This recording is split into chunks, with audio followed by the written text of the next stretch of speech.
అంటే అది వేరే పేరుగా ఉంది కదా, దేవుని పేరు అది పెడితే బాగుంటుంది అన్నప్పుడు డేవిడ్ అనే పేరు నాకు ఇష్టం, దావీదు యొక్క జీవితం నాకు ఇష్టం అని చెప్పాడు కాబట్టి మనకి డేవిడ్ అనే పేరు పెట్టడం జరిగింది. వీళ్ళంత వరకు పేర్లు మార్చిన తర్వాత దేవుని పేరుతో పిలవడానికి ప్రయత్నం చేయండి, అది బాగుంటుందని నేను అనుకుంటా ఉన్నాను. దేవుని వాక్యంలోకి వెళ్దాం. మనకి ఈరోజు లేట్ అయింది కాబట్టి సాక్షి చెప్పిన వాళ్ళందరి గురించి పేరు పైన ప్రార్థన చేయలేదు. ఒక పావు గంట లోపు మనం దేవుని వాక్యాన్ని మనం చూసుకుందాం. కీర్తన 42వ కీర్తన 3వ వచనాన్ని చదువుకుందాం. 42వ కీర్తన 3వ నీ దేవుడు ఏమాయనని వారు నిత్యము నాతో అనుచుండగా. చాలా ఇక్కడ ఇది ఒక దైవజనుడి యొక్క లేదా దేవుని నమ్ముకున్న వ్యక్తి యొక్క ఆవేదన. దేవుని విశ్వాసించి దేవుడు నాకు చాలు అనుకుంటున్న వ్యక్తి యొక్క ఆవేదన. చాలా మంది ఇది దావీదు యొక్క ఆవేదనను, దావీదు యొక్క దుఃఖాన్ని లేదా దావీదు లాంటి యొక్క మనుషుల యొక్క దుఃఖాన్ని కోరవ కుమారులు అనే వాళ్ళు ఒక కీర్తనలాగా రాశారు, ఒక పాటలాగా రాశారని నమ్ముతూ ఉంటారు. కోరవ కుమారుల యొక్క అనుభవం కాకపోవచ్చు, బహుశా దావీదు యొక్క అనుభవం కావచ్చు అని అనుకుంటారు, అంటారు, చాలా మంది విశ్వసిస్తారు. ఆ వ్యక్తి, ఆ కీర్తన రాసిన వ్యక్తి ఏమంటాడంటే, ఆయన్ని తన చుట్టూ ఉన్న వాళ్ళు రోజు ఒక ప్రశ్న అడుగుతున్నారంట. ఏంటో ప్రశ్న అంటే, నీ దేవుడు ఏమైపోయాడయ్యా? దేవుడు అంటావు, నీ దేవుడు గొప్పవాడు అంటావు, నీ దేవుడు బలవంతుడు అంటావు, నీ దేవుడు ప్రేమ కలిగిన వాడు అంటావు, నీ దేవుడు శక్తి కలిగిన వాడు అంటావు, మా దేవుడు చాలా మహిమ కలిగిన వాడు అంటావు. ఇప్పుడు ఏమైపోయాడు? ఈ పరిస్థితుల్లో నువ్వు ఉండటానికి, ఈ పరిస్థితి, ఈ కష్టాలను కొనసాగటానికి, ఈ అవమానంలో నువ్వు ఉండటానికి నిన్ను వదిలేసి వెళ్ళిపోయాడా? చేత కాలేదా? నీ దేవుడు ఏమైపోయాడు అనే ప్రశ్న వారు నిత్యము నాతో అనుచుండగా రోజు అదే ప్రశ్న అడుగుతా ఉన్నారు. అప్పుడు ఈయన రెస్పాన్స్ ఏంటంటే, రాత్రి పగళ్ళు నా కన్నీళ్ళు నాకు అన్నపానం లాయను. దేవుడిని నమ్ముకున్న వ్యక్తులుగా కొనసాగుతున్నప్పుడు యేసు ప్రభువే మా దేవుడు, మేము వేరొక దేవుళ్ళను దేవతలను ఆరాధించము అని నిర్ణయం తీసుకున్నప్పుడు, యేసు ప్రభువుని వెంబడించే సమయాల్లో మన జీవితంలో వచ్చిన పరిస్థితులు బట్టి కొన్నిసార్లు ఈ ప్రశ్న ఈ రోజుకి మనకి ఎదురవుతూ ఉంటుంది మనుషుల దగ్గర నుంచి. మిమ్మల్ని అన్నారో లేదో నాకు తెలియదు, మీరు ఆలోచించుకోవడానికి లేదా గుర్తు చేసుకోవడానికి ప్రయత్నం చేయండి. ఒక వ్యక్తితో నేను కూర్చొని మాట్లాడుతూ ఉన్నాను, దగ్గర బంధువు అతను. మాట్లాడుతూ ఉన్నప్పుడు సడన్ గా అతను అన్నాడు, అంటే చెప్తా ఉన్నాను ప్రార్థన చేసుకోండి, లేకపోతే మనం ఎవరికైనా అదే చెప్తా ఉంటాం కదా. చెప్తా ఉన్నప్పుడు అతను సడన్ గా అన్నాడు, నువ్వు రోజు ప్రార్థన అంటావు, ప్రతి పూట ప్రార్థన చేసుకుంటావు, బైబిల్ చదువుతావు, నెలలో లేదా వారంలో ఎక్కువ రోజులు దేవుడి పని చేయడానికి దేవుడి పని చేస్తూ ఉంటారు నువ్వు, నీ భార్య. నేను అలా ఏమున్నాను, ఎప్పుడైనా గుర్తొస్తే ప్రార్థన చేస్తా, లేదా గుర్తు రాకపోతే ప్రార్థన చేయను. అయినా సరే దేవుడు నన్ను అంతగా దీవించాడో చూడు. ఒక చోట కూర్చొని మాట్లాడుకుంటున్నాం, ఒక వాళ్ళ ఇంట్లో కూర్చొని మాట్లాడుతున్నాం. మంచి ఇల్లు, చాలా మంచి ఇల్లు, లగ్జరీగా ఉంది, అన్నీ ఉన్నాయి ఇంట్లో. నేను ఇలా ఉన్నాను, నువ్వు ఇలా ఉన్నావు అన్నాడు. టక్మని మనసులో బాగా గుచ్చుకున్నట్టు అనిపిస్తుంది. ఏంటి ఎంత మాటలు వేసాడు అంటే, నేను ఉన్న పరిస్థితిని బట్టి కాదు కానీ అన్న మాటలు బట్టి కొన్ని బాధ అనిపిస్తుంది. మీతో ఎవరైనా ఎప్పుడైనా ఇలా అన్నారా?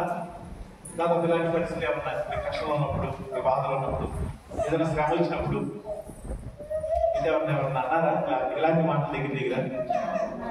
కొంతమంది అన్నారని చెప్తా ఉన్నారు. కొన్నిసార్లు ప్రార్థన అంటారు, నీకు ప్రార్థన ఉపయోగం ఏంటి? ఇలాంటి పరిస్థితులు ఏమవుతుందో తెలుసా? వాస్తవానికి మనం ఉన్న పరిస్థితిని బట్టి మనం దేవుడు నమ్ముకున్న వాళ్ళగా మరీ కృంగిపోం, మరీ బాధపడం. దేవుడు నాకు సహాయం చేస్తాడే అనుకుంటాం. కానీ బయట నుంచి ఉన్నప్పుడు ఒక మాట అన్నప్పుడు, మాట అనే పరిస్థితి వచ్చినప్పుడు మనం కృంగిపోతాం. అతను అన్నమాట నాకు చాలాసార్లు గుర్తొచ్చింది. అంటే దేవ ఎందుకు ఇలా చేసామని దేవుడిని అడగలేదు కానీ, అరే ఇలా ఎలా అడిగాడు అంటే మనుషులు అంటారా కంపెనీ మూడిగా నట్టు మీద తాగేయబడింది. అంటే ఆల్రెడీ మనకున్న పరిస్థితి మన బాధ ఉంటుంది ఆల్రెడీ. అదే మాట ఎదుటి మాట అన్నప్పుడు, నీ విశ్వాసం సరైనది కాదు, నీ భక్తి సరైనది కాదు, అసలు నువ్వు వెళ్ళే దేవుడు పూజించే దేవుడే సరైన వాడు కాదు అనే పరిస్థితులు వచ్చినప్పుడు మన హృదయం కృంగిపోతే, దేవుడి దేవుడు మనం అంతగా కృంగిపోవట్లేదు. కానీ ఈ కీర్తన రాసిన వ్యక్తి ఆయన రాత్రి పగల్లో ఆయనకి ఏమైందంటే కన్నీళ్ళు ఆయన తిండించుకోలేవు, ఏడుస్తానే ఉండేవాడు. ఒక వ్యక్తి తన జీవితంలో జరిగిన ఒక కష్టాన్ని చెప్పుకున్నప్పుడు మాట చెప్పలేకపోతా ఉన్నాడు, దుఃఖం వచ్చేస్తా ఉంది, గొడుగులు వేస్తా ఉన్నాడు. అతని జీవితంలో జరిగిన ఆ సంఘటన విషయంలో మేము చాలా బాధపడ్డాం, మేము చాలా దుఃఖపడ్డాం. అరే ఎందుకు ఇలా జరిగిందా అనుకున్నాము. తర్వాత దేవుడు మాట్లాడాడు ఆ విషయంలో.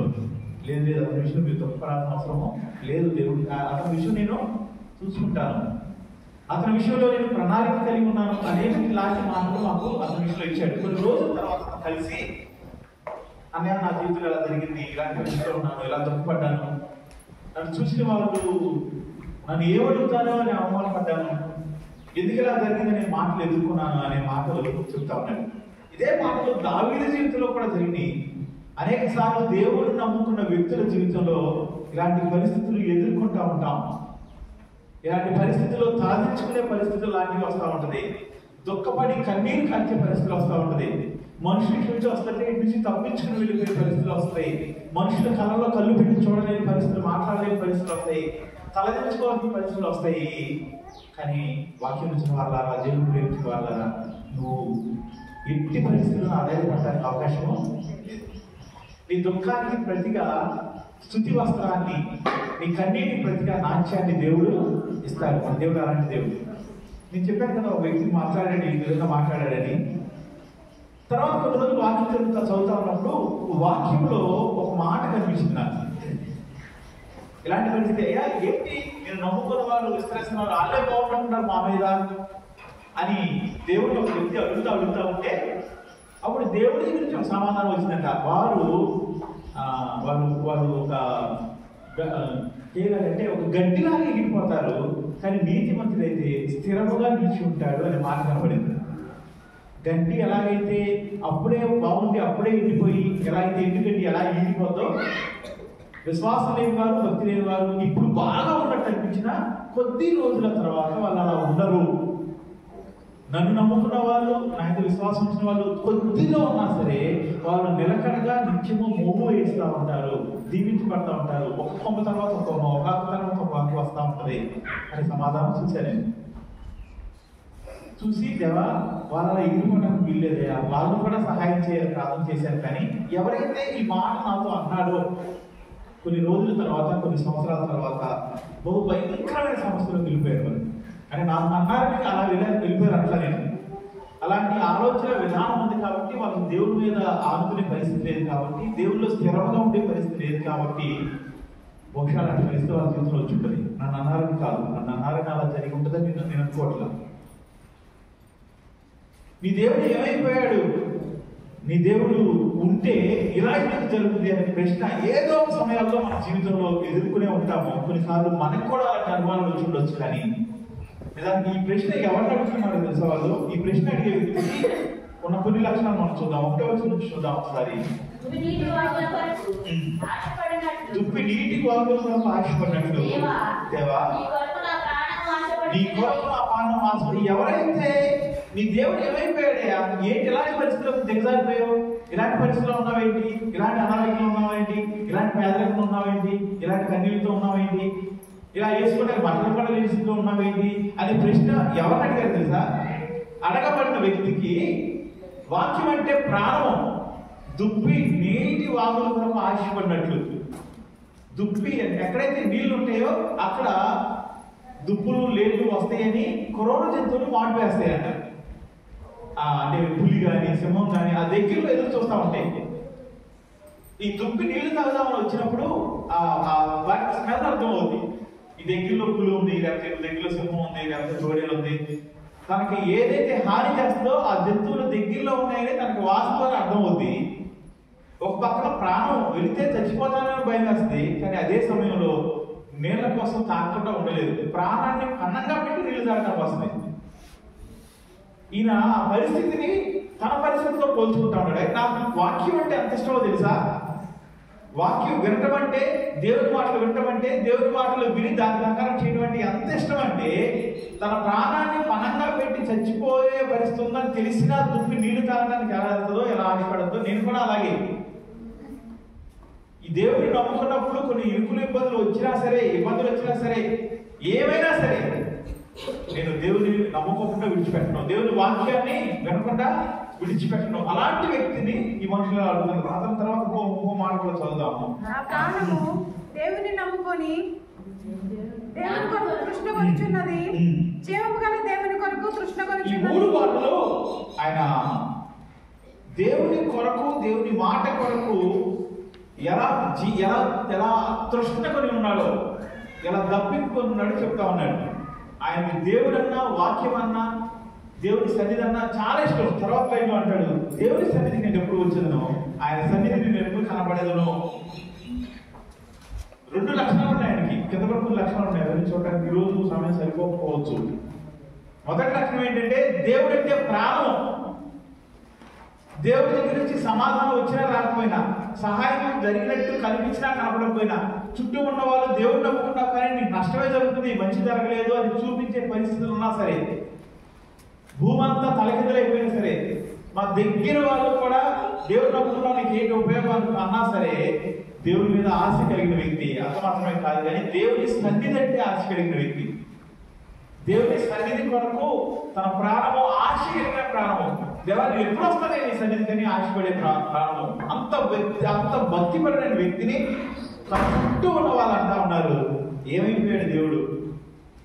చాలాసార్లు మన సంఘంలో ఉన్న వాళ్ళు ఎక్కువ మంది వేరే మత విశ్వాసంలో నుంచి యేసు ప్రభువుని నమ్ముతున్న వాళ్ళు, వారి జీవితాల్లో కొన్నిసార్లు ఇబ్బందులు వచ్చినప్పుడు, అనారోగ్యాలు వచ్చినప్పుడు, సమస్యలు వచ్చినప్పుడు, అనుకున్నది జరగనప్పుడు, ప్రయత్నాలు సఫలం కానప్పుడు వారి బంధువుల నుంచి ఎదుర్కొనే ముఖ్యమైన ప్రశ్న, మన హృదయాన్ని గాయపరిచే ప్రశ్న, సమాధానం చెప్పలేని ప్రశ్న, తలదించుకునేలాంటి ప్రశ్న. ఆ ప్రశ్నకు ఏం చేస్తామని తెలుసా దేవుడు? ఆ ప్రశ్నకు సమాధానం చెప్తూ 5వ వచనంలో 3వ లైన్ అంటా ఉన్నాడు. ఆ ప్రశ్నలు ఎత్తుకుంటున్నప్పుడు ఇతనికి కూడా కొన్ని విషయాలు జరుగుతూ ఉన్నాయి. ఇతర మనుషులో కూడా ఒక శోధన, ఒక అలజడి రేగుతా ఉంది. ఏంటి అలజడి అంటే 5వ వచనం మొదటి భాగం నుంచి చూద్దాం. 5వ వచనం మొదటి లైన్, 5 లైన్ చదువురా. నా ప్రాణం నాలో, మన ప్రాణం కరిగిపోతుంది. ఇలాంటి పరిస్థితి వచ్చినప్పుడు మనుషులుగా మన ప్రాణం కరిగిపోద్ది, నీరైపోద్ది. మన పక్కన ఉన్న వాళ్ళకి చెప్పలేము, మన భర్తలకు, భార్యలకు, మనతో ఎవరున్నారో వాళ్ళకి చెప్పలేము మన పరిస్థితి. ఎందుకంటే వాళ్ళు కూడా కృషిపోతారని చెప్పలేని పరిస్థితులు ఉంటాయి. వాళ్ళు కూడా బాధపడతారు. వాళ్ళు కూడా దేవుని వైపు కాకుండా మనుషుల వైపు చూసి ఏంటి మనుషులు ఇంతేనా అని కరిగిపోతారేమో అని చాలాసార్లు విషయాలు పంచుకోము. కానీ ఈ వ్యక్తి తన ప్రాణం ఏమైపోయిందని చెప్తానంటే కరిగిపోయింది అని చెప్తా ఉన్నాడు.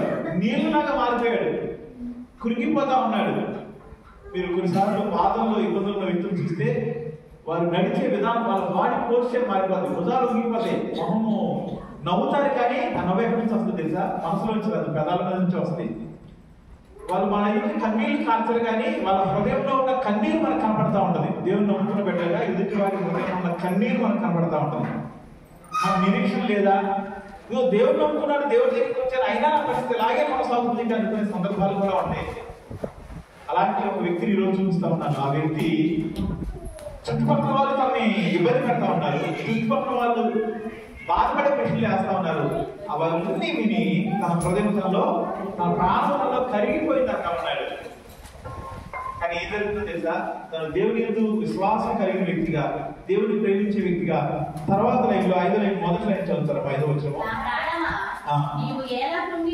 నా ప్రాణమా నీవు ఎందుకయ్యా నువ్వు కృంగిపోతున్నావు? నువ్వు కృంగిపోవాల్సిన అవసరమో లేదు, నాలో నీవేళ తొందరపడుచున్నావు. ఎందుకని నెమ్మదిగా ఉండలేకపోతున్నావు, మనశ్శాంతి ఉండలేకపోతున్నావు, ఎందుకని నిరీక్షణ కలిగి ఉండలేకపోతున్నావు అని తనకు తానే ధైర్యం చెప్పుకుంటా ఉన్నాడు. ఈ ధైర్యం ఎక్కడి నుంచి వచ్చింది తెలుసా?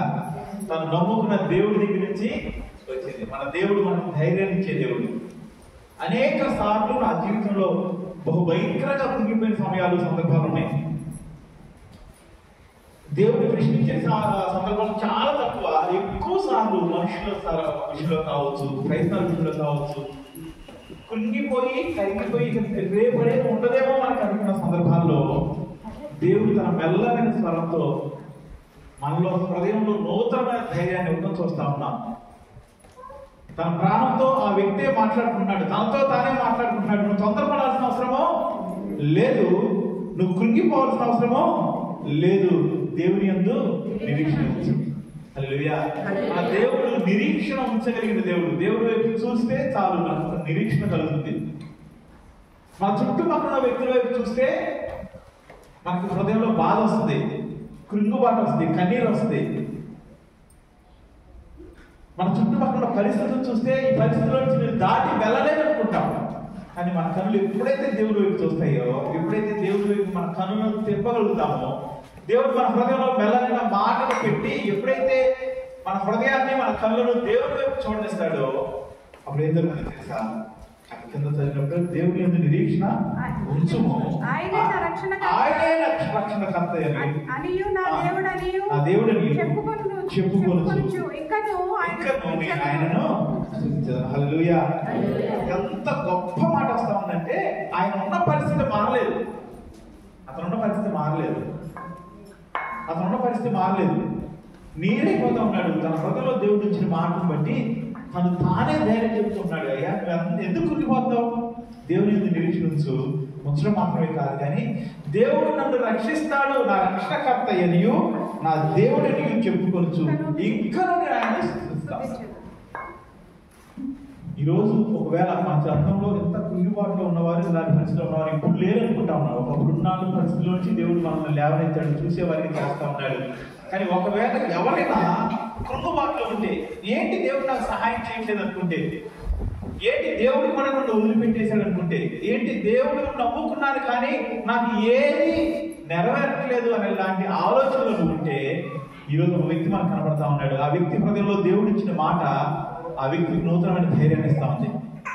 ఆ వ్యక్తి విషయంలో ఆ వ్యక్తి హృదయంలో దేవుడు పెట్టిన మాట తనకు నూతన నిరీక్షణ కలిగజేస్తా ఉంది.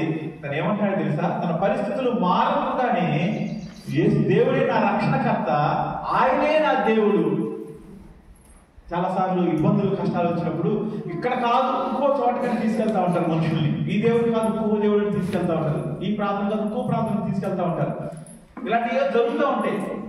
దేవుడిని వదిలివేసే పరిస్థితులు వస్తాయి. కొన్నిసార్లు దేవుడు పిలిచిన పిలుపులు మర్చిపోయే రోజులు వస్తాయి. దేవుడు ఇచ్చిన వాగ్దానాన్ని గుర్తురాని రోజులు వస్తూ ఉంటాయి. కానీ ఈ వ్యక్తి ఆయనే నా దేవుడు, దేవుడు మార్చట్లేదు, నేను దేవుడిని వదిలివేయట్లేదు అంటూ ఆ చిన్న లాస్ట్ ఒక వర్డ్ ఉంటుంది ఏంటంటే, ఆయనను నేను స్తుతించాను. సాధ్యమేనా?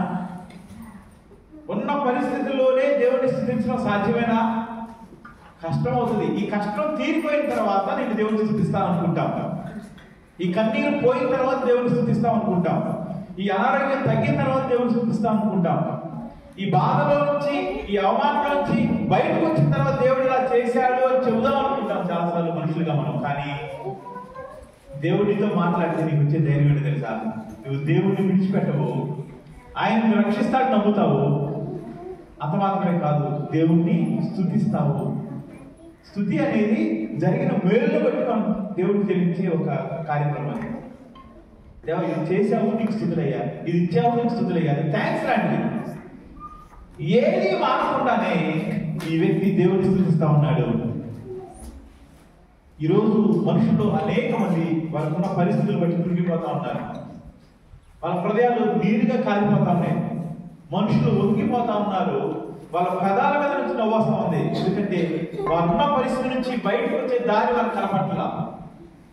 దేవుడు సహాయం చేస్తాడు అనేది ఒక పక్కన ఉంది, కానీ వాళ్ళు ఉన్న పరిస్థితి వారికి కృంగుబాటు తీసుకొస్తుంది. చెయ్యకపోతే, సహాయం చేయకపోతే, నేను అనుకున్నట్లుగా జరగకపోతే, ఈ అనారోగ్యం విడిచిపెట్టకపోతే, నేను ఆశపడి నాకు తప్పు జరగకపోతే, అందరి ఎదురుగా నేను అవమానపరచబడతాను కదా. దీనితో ఏం జరుగుతుందో తెలుసా? మనతో ఉన్నవారు, మన చుట్టుపక్కల ఉన్నవారు, మన బంధువులు, కొన్నిసార్లు మన కుటుంబంలో ఉన్నవారు కూడా, మన ఇంటిలో రక్తం పట్టుకుని పుట్టిన వారు కూడా ఇలాంటి మాటలు అంటారు. ఏమైపోయాడు దేవుడు, నమ్ముకున్నాను కదా, ఇదే మాటలు మనకు అంటారు. కానీ దేవుడు మనల్ని అవమానంలో విడిచిపెట్టేవాడు కాదు. ఆ మాటను నమ్మండి. దేవుడు నిన్ను దుఃఖంలో విడిచిపెట్టేవాడు కాదు. ఆ మాటను నమ్మండి. దేవుడిని విడిచిపెట్టద్దు, దేవుడిని మార్చొద్దు. కొంతమంది వారి జీవితంలో జరిగిన కొన్ని పరిస్థితులు బట్టి దేవుడిని విడిచిపెట్టిన వాళ్ళు నేను చాలా మంది చూశాను. దేవుడిని వదిలివేసి గతకాలంలో వారు పూజించిన దేవుడు దిగజారిపోయిన వారిని చూశాను. నాకు ఏ దేవుడు వద్దని విశ్వాసాన్ని విడిచిపెట్టిన వారిని కూడా చూశాను. కానీ ఇక్కడ ఒక వ్యక్తిని చూస్తా ఉన్నాం. ఆ వ్యక్తి ఏం చేస్తా ఉన్నాడు తెలుసా? ఆయనే నా రక్షణకర్త, ఆయనే నా దేవుడు అని ఆయన నేను స్తుతించే హృదయము దేవుని జీవులు పొందుకునే హృదయం. స్తుతించే హృదయము దేవుని యొక్క హస్తము నీ వైపు రావడానికి, నీ జీవితంలో కార్యాలు చేయడానికి కారణమయ్యే హృదయం. నా జీవితంలో చాలాసార్లు నేను నమ్మింది ఏంటో తెలుసా? నా జీవితంలో చాలాసార్లు నేను చూసింది ఏంటి తెలుసా? నా జీవితంలో చాలాసార్లు మనుషులు చెప్పింది ఏంటి తెలుసా? మన దేవుడు నమ్మదగిన దేవుడు. నువ్వు అనుకున్నట్టు కాకపోవచ్చు, కానీ నిన్ను తలగానే నువ్వు అనుకున్నట్టుగా ఉండకపోవచ్చు, కానీ నువ్వు అనుకున్నది గొప్పగా ఉండదా? దేవుడి చిత్తం గొప్పగా ఉండదా? దేవుడి చిత్తానికి లోపడండి, దేవుడి చిత్తానికి పూర్తిగా లోపడండి. అంత మాత్రమే కాదు. ఈరోజు 2 మాటలు చెప్పి నేను ముగిస్తాను. మొదటిది ఈ స్థలంలో ఎవరన్నా మిగిలిపోయిన వారు ఏమైంది? దేవుడు దేవుడు నమ్ముతున్నారంటే ఇంతేనా? ఇంకా ఇది జరగలేదా? ఇంకా ఎలాంటి పరిస్థితులు ఉన్నావా? ఇంకా అనారోగ్యమేనా? ఇంకా బాధలేనా? ఇంకా అప్పులేనా? ఇంకా మార్పు లేదా అని మాటలు పడుతున్న వారు కృంగిపోవద్దు, కన్నీరు కాచొద్దు. దేవుడి వైపు చూడు, దేవుడు నీకు నిరీక్షణ ఇస్తాడు. దేవుడి వైపు చూడు, ఆయన రక్షిస్తాడు. దేవుడి వైపు చూడు, ఆయన నీ హృదయంలో స్తుతించే పరిస్థితి తీసుకొస్తాడు. దేవుడిని విడిచిపెట్టద్దు, దేవుడిని విడిచిపెట్టద్దు. రెండో విషయం నేనేం చెప్పాలని ఆశపడతానంటే, ఇక్కడ ఈ ఒక వ్యక్తి కృంగిపోతా ఉన్నాడు, ఆల్రెడీ బాధపడతా ఉన్నాడు, ఆల్రెడీ దుఃఖపడతా ఉన్నాడు. కానీ తన చుట్టూ ఉన్న వాళ్ళు ఏమడుగుతారు? అతన్ని, నీ దేవుడు, నీ భక్తిదేనా, యేసు ప్రభు ఇదేనా అని మనుషులు అంటా ఉన్నారు.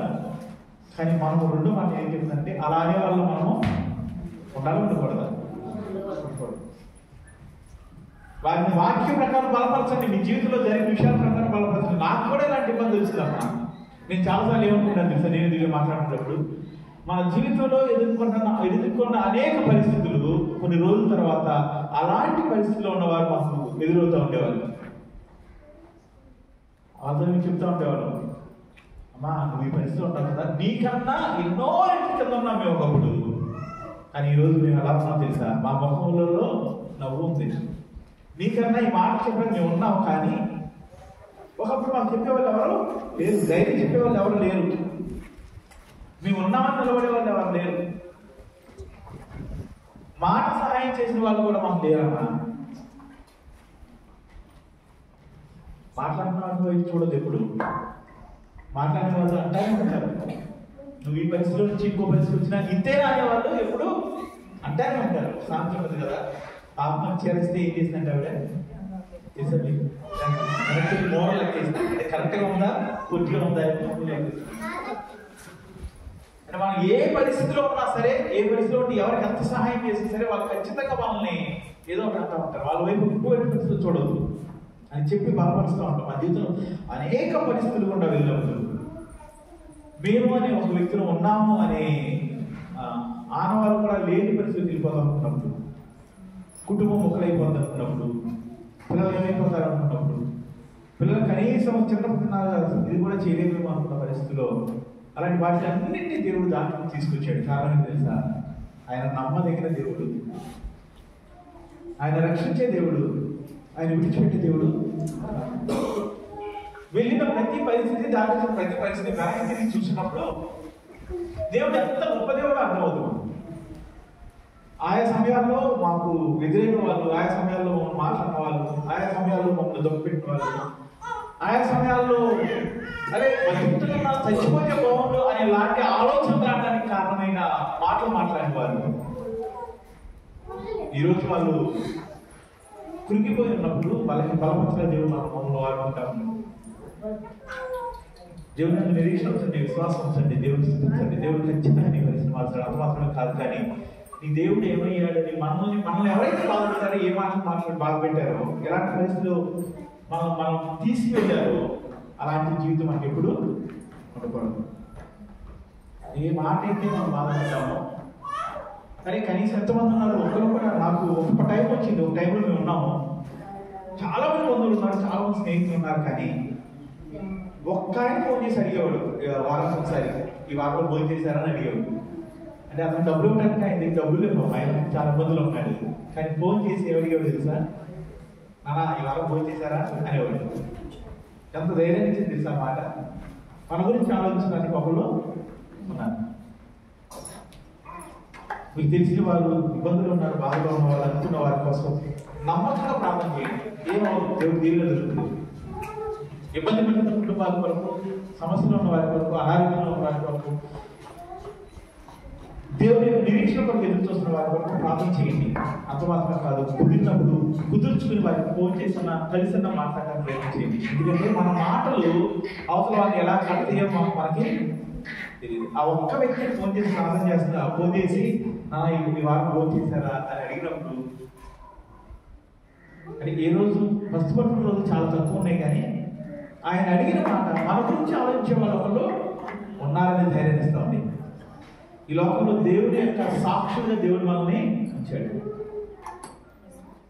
గడిచిన కాలంలో మన పసి డేవిడ్ పేరు పెట్టారు. మన జీవితంలో ఒక సమస్య వచ్చింది.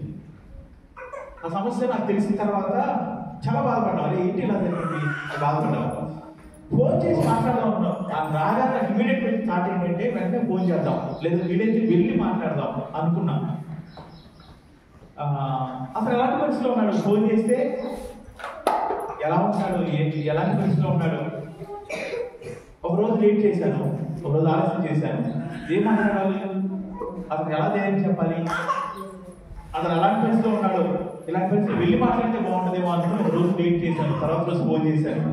ఫోన్ చేసి అతనితో మాట్లాడుతున్నా, దేవుడు ఖచ్చితంగా వేరే చేస్తాడు, ట్రీట్ చేయడం ధైర్యంగా నాకు గుర్తున్న మాటలు ఏం చెప్పాను అది తన తర్వాత చెప్తా ఉన్నాడు. ఆ మాటలు దేవుడి వైపు మరలా చూసేలాగా తను చేసేయండి. అంతకుముందు దేవుడు ఇంతవైపు చూసాడు, దేవుడితో పాటు వెళ్తా ఉన్నాడు, అంతా బాగుంది. కానీ ఆ మాటలు అరే లేదు, నేను దేవుడిని విడిచిపెట్టకూడదు, ఈయనే దా దేవుడు అని నిర్ణయం తీసుకునేలా చేసింది. ఈరోజు మీ మాటలు అలా ఒక మనిషిని కడతాయి. మీ మాటలు ఒక మనిషిని దేవుడు స్థిరపరుస్తాయి. ఎట్టి పరిస్థితిలో మనము ఏ మనిషిని మన మాటల ద్వారా దేవుడి దగ్గర నుంచి దూరం చేసే వాళ్ళని ఉంచొద్దు. కృంగిపోతున్న వారికి దేవుడి తెలుసా, ఆయన నేను విడిచిపెట్టాడు. ఆయన నీ దుఃఖాన్ని ఏం చేస్తాడు, నాట్యంగా మారుస్తాడు. నీ అవమానాన్ని స్తుతి వస్త్రంగా మారుస్తాడు. అనేక జీవితాల్లో ఇది జరిగినట్లుగా దేవుడు మన అందరినీ వాడుకుంటున్నాక ప్రార్థన చేసుకున్నాం. పరిశుద్ధిగా మా జీవన దేవా ఆశ్చర్యమైన ప్రేమ అయ్యా, మా దగ్గర వారు, మా బంధువులు, దేవ మా స్నేహితులు మమ్మల్ని నీ దేవుడు ఏమైపోయాడనే పరిస్థితులు అడిగిన సమయాలు సందర్భాలు ఇలా జ్ఞాపకం చేసుకుంటున్నాను. అయ్యా, నా ప్రాణం నాకు కుంగిపోయిందనే మాటలు ఈ కీర్తనకాలు రాసి ఉంది కదా తండ్రి. కుంగిపోయిన వారిని, అవమానపడిన వారిని, నాకు నిరీక్షణ లేదనుకున్న వారిని ఆ దేవుడు ఈ దేవుడికి సహాయం చేయట్లేదు అనే మాటలు పడుతున్న వారిని ఈరోజు ఈ స్థితికి తీసుకొస్తా ఉన్నాం. ఈ కృపా సింహాసనం దగ్గరికి తీసుకొస్తా ఉన్నాం. ఈ స్థలంలో ఎంతమంది బిడ్డలైతే నాకు నిరీక్షణ లేదా, నాకు సహాయం చేసేవారు లేదా, దేవుడు కూడా నాకు సహాయం చేయలేని పరిస్థితుల్లో ఉన్నానా అనే పరిస్థితిలోని దిగజారిపోయిన వారిని మీ సన్నిధికి తీసుకొస్తా ఉన్నాం. నోరు తెరిచి వారి పరిస్థితిని మీకు చెప్పుకుంటుండగా వారి పక్షాన్ని హస్తాన్ని చాపండి. వారి హృదయాల్లో నూతన నిరీక్షణ దయచేయండి. నా ప్రాణము కృంగిపోవద్దు, నిన్ను రక్షించే దేవుడు నీకున్నాడు అనే ధైర్యాన్ని వారిలో కలిచేయండి. ఎంతమంది బిడ్డలైతే ఈ స్థలం ఉన్నారు వాళ్ళందరినీ చేతులు పెడతా ఉన్నాం. వారు వికృతమైన సంతోషంతో నేను స్తుతించి గంతులు వేసినట్లుగా వారి పరిస్థితిని మార్చండి.